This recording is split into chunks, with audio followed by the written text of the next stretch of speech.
Innal hamdalillah nahmaduhu wa nasta'inuhu wa nastaghfiruh wa na'udzu billahi min shururi anfusina wa min sayyiati a'malina. May yahdihillahu fala mudilla lahu wa may yudlil fala hadiya lahu. Wa asyhadu an la ilaha illallah wahdahu la syarika lahu wa asyhadu anna Muhammadan 'abduhu wa rasuluhu wa safiyuhu min khalqihi wa khaliluh. Ballagha risalah wa adda al-amanah wa nasaha al-ummah wa kashafa Allahu bil ummah wa jahada fillahi haqqa jihadihi hatta ataahu al-yaqin. Qala Allah ta'ala fil Qur'anil 'azim, a'udzu billahi minasy syaithanir rajim.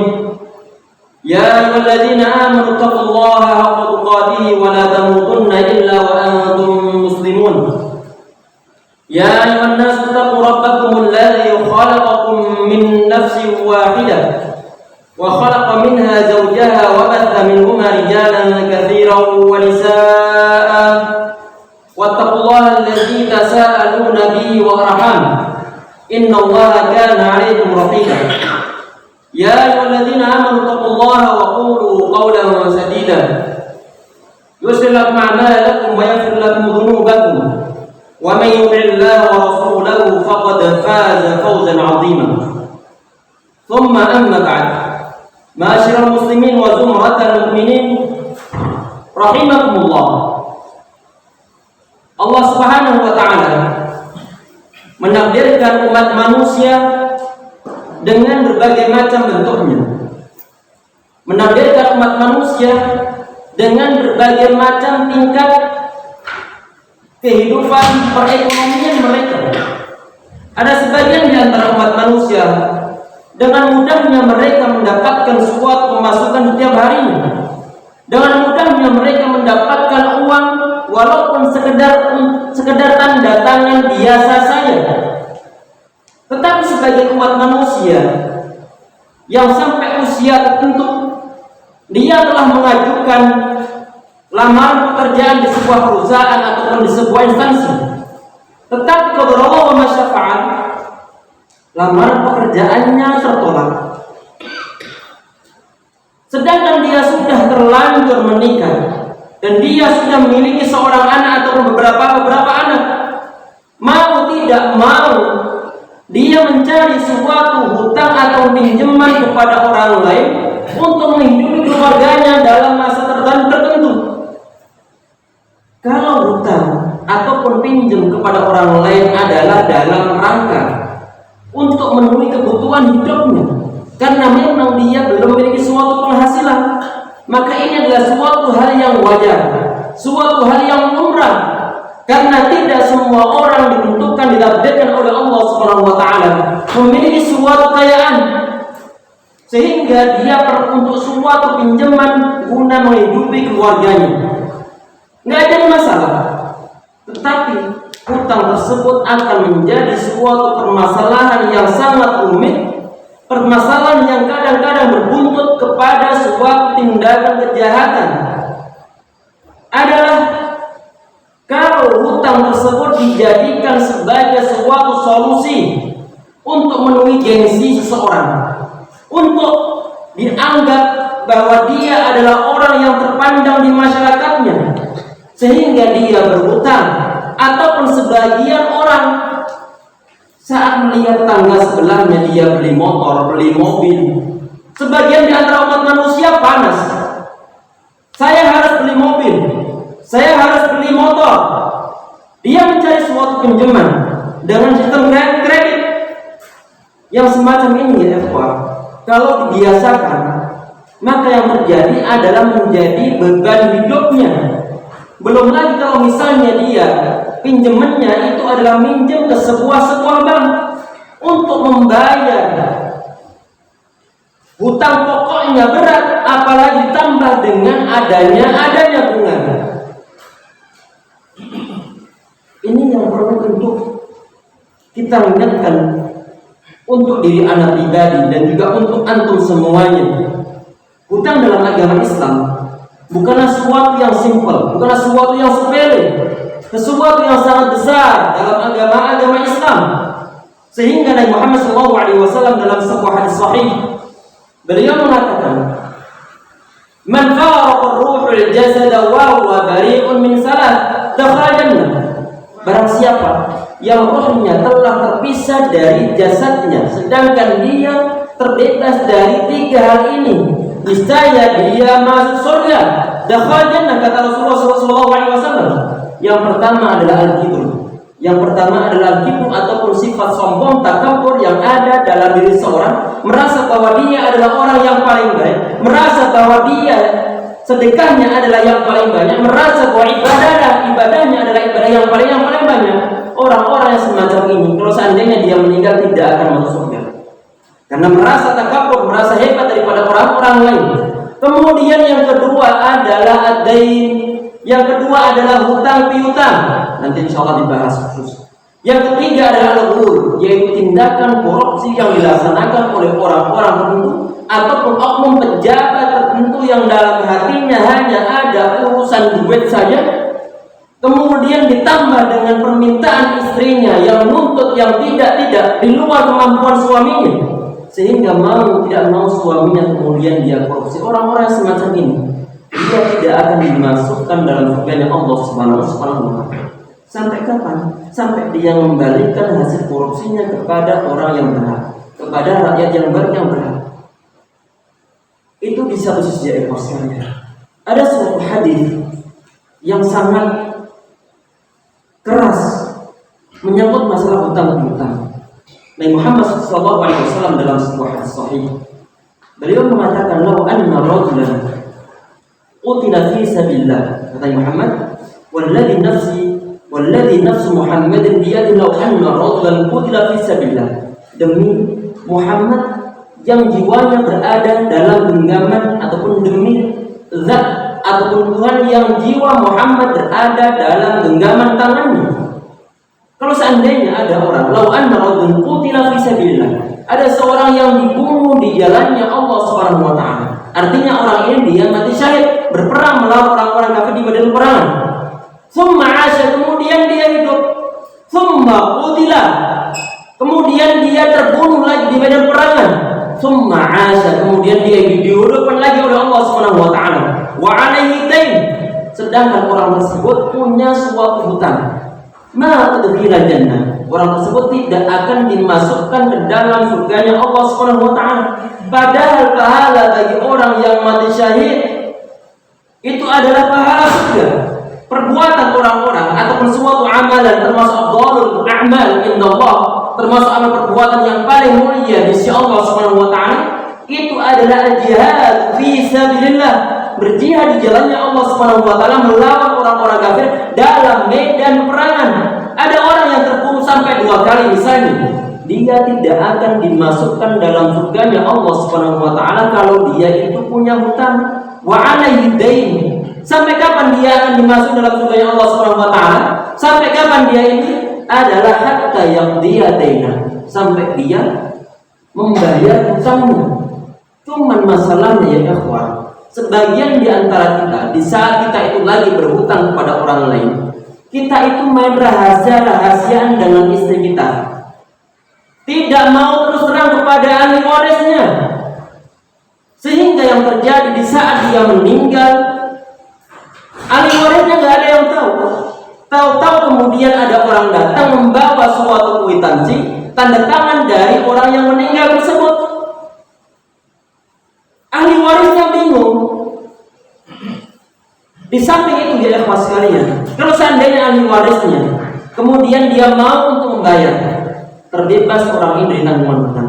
Kalau seandainya ahli warisnya tidak mengakui, ini bukan tanda tangan orang tua saya, kami tidak mengakuinya, dan orang tua saya juga akan beritahu kepada saya, maka nanti yang terkena tanggung jawab adalah si mayit, karena dia main rahasia-rahasiaan kepada istrinya ataupun keluarganya bahwa dia punya hutang. Tanggungannya adalah walaupun amalnya itu besarnya Masya Allah, ibadahnya banyaknya Masya Allah, dia ibadahnya tidak pernah meninggalkan ibadah-ibadah wajib, dan ibadah-ibadah sunnah dia laksanakan semuanya. Selama dia punya hutang dan tidak ada yang bayarnya, dia tidak akan dimasukkan dalam surganya Allah Subhanahu wa Ta'ala. Masalahnya lagi, di akhirat tidak ada tukar menukar duit, tidak ada money changer, Tidak ada tempat tukar menukar duit. Sehingga bagaimana yang dijadikan sebagai tukar menukar adalah pahala suatu amalan. Pahala orang tersebut yang dijadikan sebagai tanggungan untuk bayar hutangnya akan dibayar hutang dengan menggunakan pahala orang-orang ini. Kalau seandainya hutangnya sangat besar, sedangkan pahalanya sangat minus, maka terjadi bagaimana? Keburukan ataupun dosa-dosa dari orang yang telah memberikan suatu pinjaman kepada orang ini, dosa-dosanya akan diambil, ditransfer terhadap orang yang punya hutang ini, yang sampai meninggal dia belum bisa bayar hutangnya. Urusan hutang bukan masalah yang sepele, sehingga dalam agama Islam terus diingatkan oleh Rasulullah SAW. Sehingga dalam hadis-hadis yang lainnya, ya sekalian, kita perlu untuk menuliskan tanggungan-tanggungan kita selama kita hidup. Punya amanah kepada si fulan dituliskan dalam buku agenda. Punya hutang kepada si fulan dituliskan dalam buku agenda. Punya harta yang digadaikan kepada orang dituliskan dalam buku agenda. Sehingga nanti di saat kita meninggal mendadak, ahli waris kita bisa merujuk membaca, ini orang tua saya punya tanggungan apa saja dalam bukunya ini. Dibaca oleh anak-anaknya. Ini orang semacam ini, dia ingin ringan saat nanti berada di akhirat. Sedangkan yang tidak peduli masalah hutang, baik hutang mungkin karena kebutuhan, ataukah hutang karena demi gengsi. Ada sebagian orang yang tidak peduli, sehingga main rahasia-rahasiaan dengan istrinya, tahu-tahu kemudian dia meninggal. Yang terjadi masalah adalah nanti saat dia berada di akhirat dengan Allah Subhanahu wa taala. Ada hadis lain ya ikhwah, hadisnya hadis sahih. Suatu saat Rasulullah SAW dia di jenazah. Beliau didatangkan seorang jenazah, dibawa kepada beliau dan minta untuk disolatkan. Hal pertama yang beliau pertanyakan itu adalah hal alaihi dain. Apakah dia punya hutang? Hal pertama yang beliau tanyakan di saat beliau mau mensolati orang tersebut. Hal alaihi dain. Apakah dia punya hutang? Saat dijawab enggak ya Rasulullah. Saat dijawab tidak, beliau mau mensolatinya. Tetapi saat dijawab na'am, dia punya hutang ya Rasulullah, beliau mengatakan sholli ala sahibikum atau qala alaihi salatu wassalam. Kalian solati saudara kalian ini, anak enggak mau mensolatinya. Nabi Muhammad beliau tidak mau mensolati orang-orang yang punya hutang. Artinya suatu hutang itu adalah bukan sesuatu yang sepele. Baru kemudian setelah ada seorang sahabat yang bernama Qatadah radhiyallahu anhu, beliau menanggung mengatakan alayya dainuhu ya Rasulullah. Hutangnya biar ana ya nanggung ya Rasulullah. Setelah ada nanggung hutangnya, baru kemudian Muhammad beliau mau mensolati orang tersebut. Jemaah sekalian insyaallah dirahmati oleh Allah Subhanahu wa taala. Itu satu poin.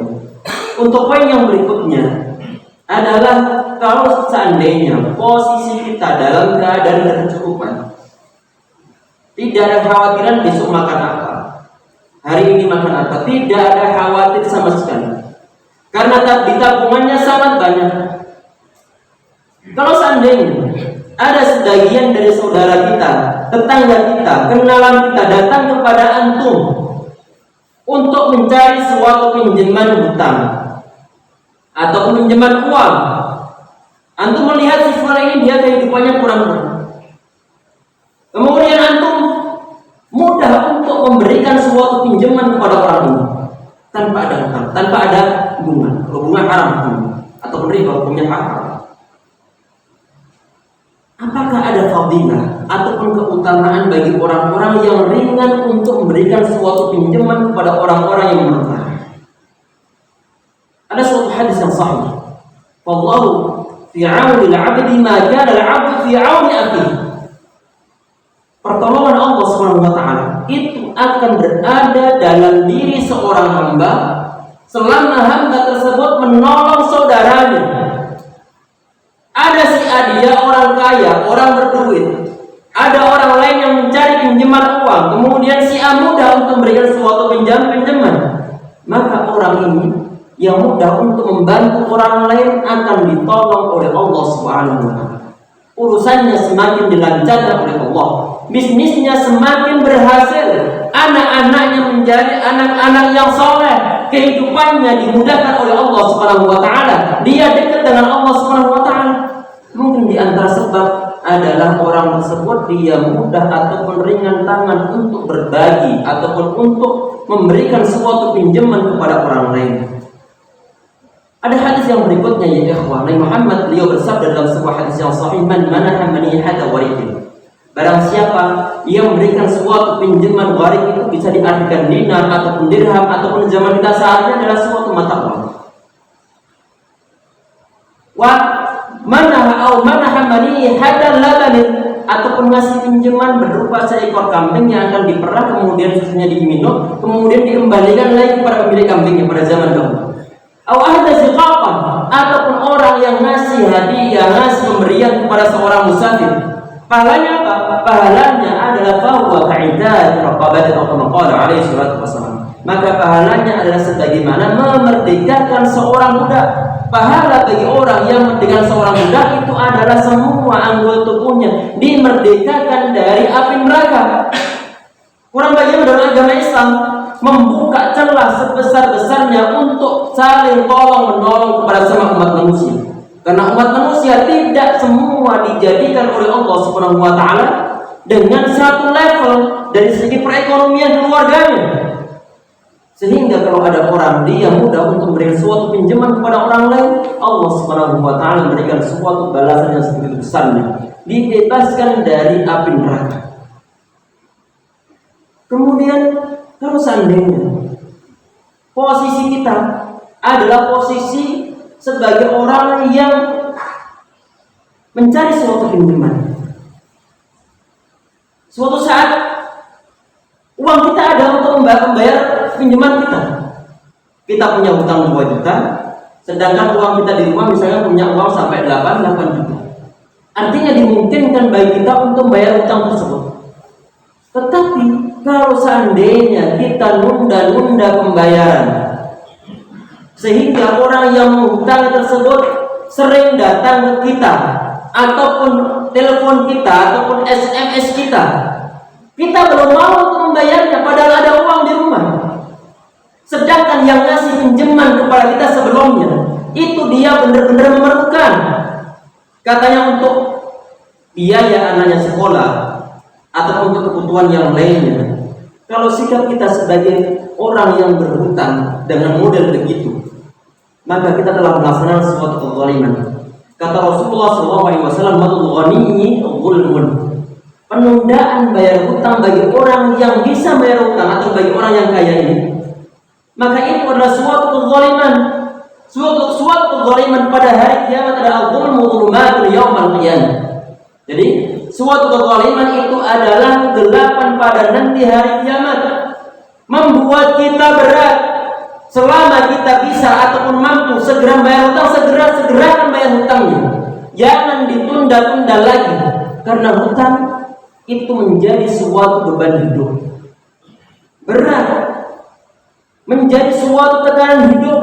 Ada sebagian orang yang dia punya hutang banyak, kepikiran dibawa tidur tidak bisa, apalagi kalau seandainya besoknya itu jatuh tempo, makan juga tidak enak karena besok harus bayar hutang. Tahu-tahu kemudian ada orang SMS, ada pemilik ataupun yang ngasih hutang pada kita, dia SMS, "Mas, anak tahu kondisi antum, dagangan antum belum laku, warung antum sepi, anak lihat. Udah, hutang yang telah antum pinjam, anak tunda pembayarannya nanti sampai bulan depan." Artinya orang yang ngasih pinjaman tersebut ngasih kesempatan lagi kepada orang yang berhutang, karena melihat orang berhutang tersebut belum mampu untuk membayar hutang-hutangnya. Orang-orang semacam ini ya ikhwas sekalian, orang-orang semacam ini yang dia ngasih kesempatan lagi, berarti orang ini dia dalam posisi orang kaya atau orang yang berduit, kemudian dia ringan tangan untuk bantu orang-orang lain, sampai walaupun telah jatuh temponya dia rela untuk menunda lagi, nanti dulu nggak jadi masalah, sampai nanti antum punya uang untuk bayar hutang. Orang semacam ini diberikan janji oleh Rasulullah SAW. Kata beliau, "Man anzara mu'siran." Barang siapa yang memberikan tenggang hutang ataupun ngasih kesempatan lain kepada orang yang susah untuk bayar hutang, falau bikulli yaumin mislihi sadaqah, kama qala alaihi salatu wasalam. Maka setiap hari orang yang ngasih pinjaman ini kemudian dia nunda untuk membayar hutang, ngasih kesempatan lagi, maka bagi dia mendapatkan suatu pahala sedekah setiap harinya sebanyak hutang yang telah dia berikan. Kalau hutangnya itu sebanyak 1 juta, besok jatuh tempo, maka setiap hari besok jatuh tempo, kemudian dia ngasih kesempatan lagi, nanti bulan depan, aja masalah kalau antum bayar hutang bulan depan. Maka setiap hari dia dinilai oleh Allah Subhanahu wa taala, diberikan suatu pahala bersedekah sebanyak 1 juta. Sebanyak hutang yang dia berikan. Kalau seandainya 2 juta hutang yang dia berikan, maka dia diberikan suatu pahala sedekah sebanyak 2 juta. Ada suatu hadis riwayat yang sahih yang lain ya ikhwan sekalian. Kalau sudah jatuh tempo, maka setiap harinya dia diberikan pahala oleh Allah Subhanahu wa taala. Falau bi kulli yaumin mithlaihi shadaqah, diberikan pahala 2 kali lipat dari hutang yang telah dia berikan setiap hari. Kalau kita mengetahui semacam ini ya ikhwan, jangan pelit-pelit untuk berbagi pada orang lain. Syukur-syukur kalau seandainya hutang yang telah diberikan kepada orang lain tersebut dibebaskan. Fa in kana dzul usratin fanadhiratun ila maisarah. Saat ada orang dia susah untuk bayar hutang, maka hendaklah diberikan tenggang waktu sampai dia dimudahkan. Wa anta saddaqu, kalau seandainya dia mau bersedekah, mau membebaskannya, maka itu niscaya lebih baik. Niscaya lebih baik. Kalau orang yang ngasih penundaan saja, tenggang waktu lagi, mendapatkan pahala yang besar, begitu pahala sedekah sebagaimana hutang yang telah dia berikan, maka tentunya orang-orang yang mau membebaskan hutangnya, niscaya pahalanya sangat besar di sisi Allah Subhanahu wa taala.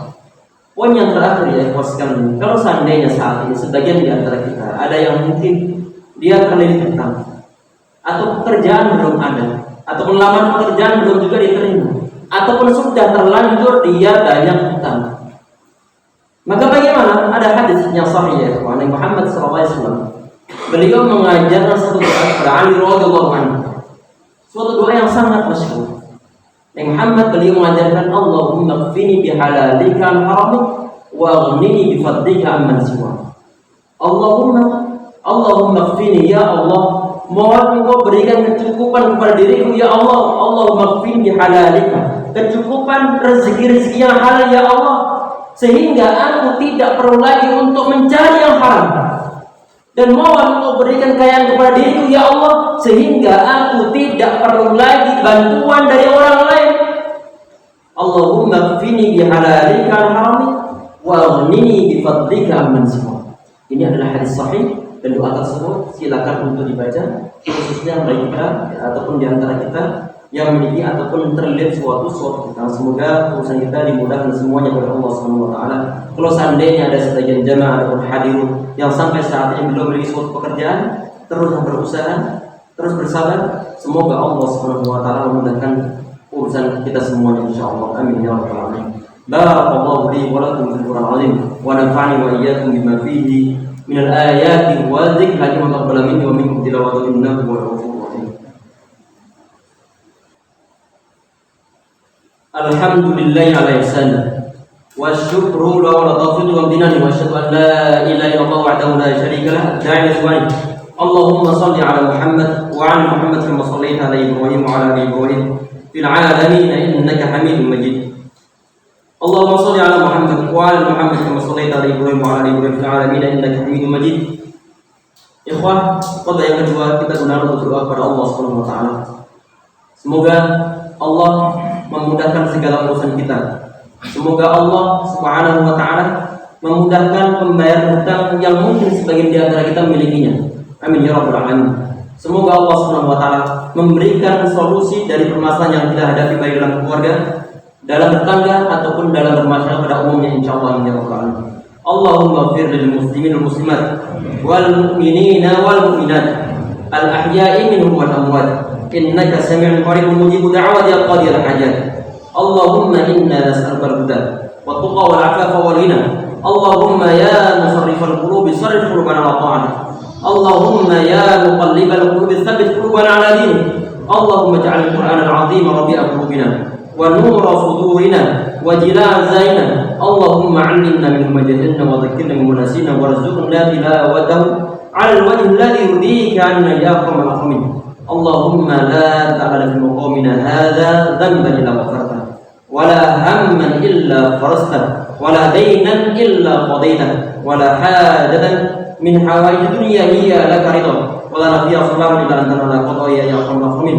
وصلى الله على محمد النبي الأمي وعلى آله وصحبه وسلم. الحمد لله رب العالمين. وأقيموا الصلاة.